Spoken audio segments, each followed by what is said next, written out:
Okay, everybody, and welcome to Kudos Corner. You know what that means. It's the first week of the race season. We are in late January, which means the season is underway. So let's hop right in and get into the feed. If it's the beginning of the season, we know one thing is happening. Thomas De Gendt is probably pulling a peloton somewhere.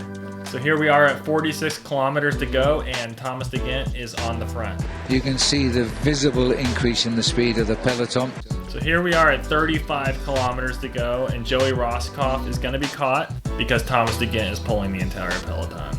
So it wouldn't be the Tour Down Under, and it wouldn't be the Richie Porte Invitational if we didn't get some of this action. Porte, he is now at the corner, 400 meters. It's just Richie Porte winning races in Australia. The only time he wins races all season, because he will probably crash out in the near future of a major Grand Tour. But he's always ready in January. So Richie Porte yesterday went to Willunga Hill where he got second. All he did was a cool 2,030 VAMs, because he did 17 miles per hour, up a 7% grade. So let's dive back into the feed. Stage 4, we had some interesting controversy down at the Richie Porte Invitational. Deceuninck Quickstep, they were not happy with what happened. Apparently, the road book said it was 300 meters to go, but when they came out of it, they already saw 150 meters to go. They're complaining that it was too short to go from the corner, yet they were the first people out of the corner with their train intact. So I don't really understand what they're complaining about here. Ineos has been talking a lot about their plans for the season. So interesting enough, Bernal says he's focused 100% on winning a second yellow jersey in 2020.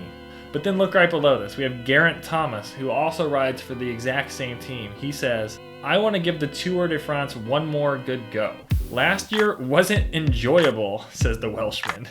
I love the team camaraderie. He got second place last year and his teammate won, and he found it just completely unenjoyable. But what throws a wrench in all of this is this popped up in the feed last week. Hey everyone, training's been going really well over here in Gran Canaria, so I'm really happy to announce that I'm going to be starting my season at the UAE Tour next month, starting in Dubai. Froome's back, Froome's back, Froome's back, Froome's back. He didn't just announce that he's going to ride the UAE Tour. Froome craving that big fifth win, says Brailford. Froome specifically said, the only appointment I've set myself is the Tour de France. Well, if there is one thing we know with Team Ineos, it's that anything is possible. Just check this out.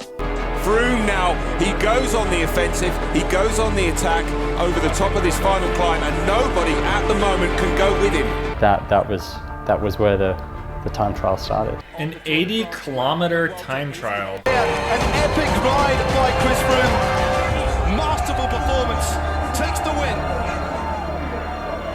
Today was about fueling, and today was about making sure that you can fuel a ride like this all the way through to the end, and that is fundamental.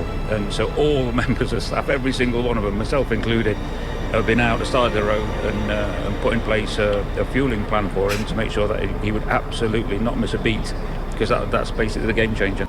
If you're down like 5 minutes in a Grand Tour and you just got to make up tons of time on all the greatest riders in the world, the game changer is fueling. I don't think any team has the resources to think of this before Team Sky. I wonder if Dumoulin or Yates was like, you know what? If we're losing by a lot, we should just like get some people and put them out on the road and give me more Cliff Bars. So let's move on to our king of the mountain, who this week is gonna be our boy Remco.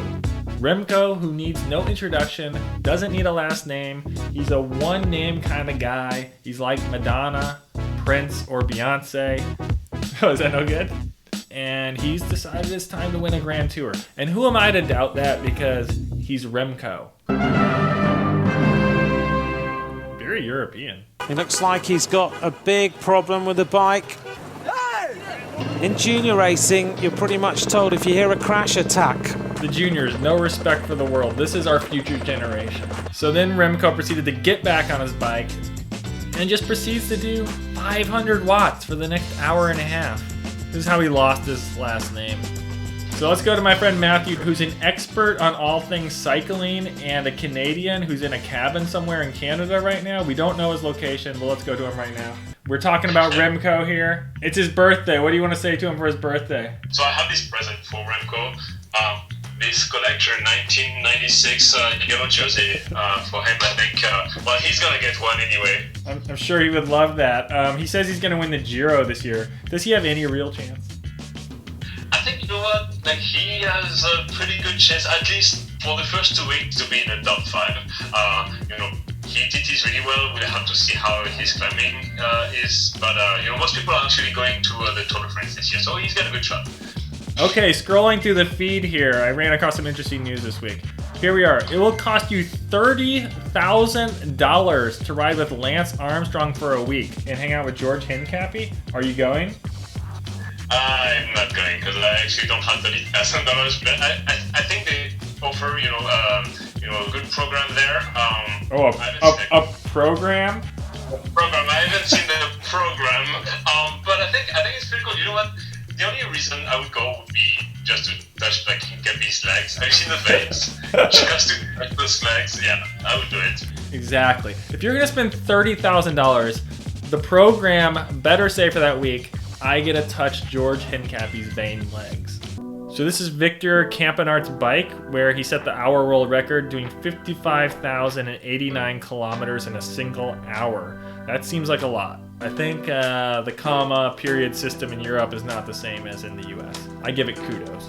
Vincenzo Nibali came out and said, at Bahrain Merida, I didn't always have a time trial bike to train. Isn't that strange?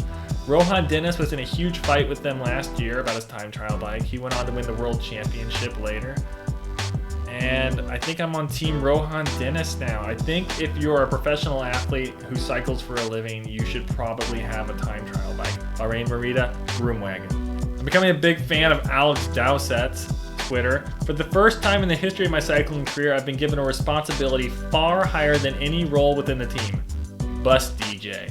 Kudos. Caleb Ewan, who's won 2 stages of the Tour Down Under so far. My race suit that I won in yesterday will be auctioned off on the 11th of February, and all proceeds will go to the WWF.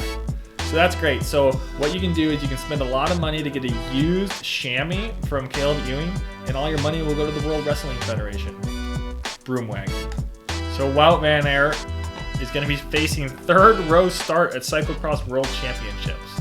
3-time back-to-back world champion cyclocross will start in the 3rd row. I would think if you can win Cyclocross Worlds 3 years in a row, you would just get like an automatic bye to the front row. Broomwagon. Here we have Lachlan Morton and Mitch Docker. They are shaving their heads for bushfire relief at the Tour Down Under. And Lachlan Morton had really nice locks, if you look at that right there. He's going to lose that mullet and the mustache. Whew. As far as looks, it's a Broomwagon, but because of the effort, kudos. Here is Rohan Dennis doing a Chris Froome impression. This is fantastic.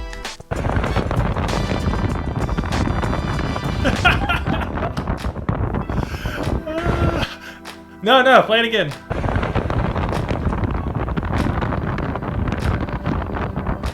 Oh, it's so good. Look at the guy smiling in the mirror.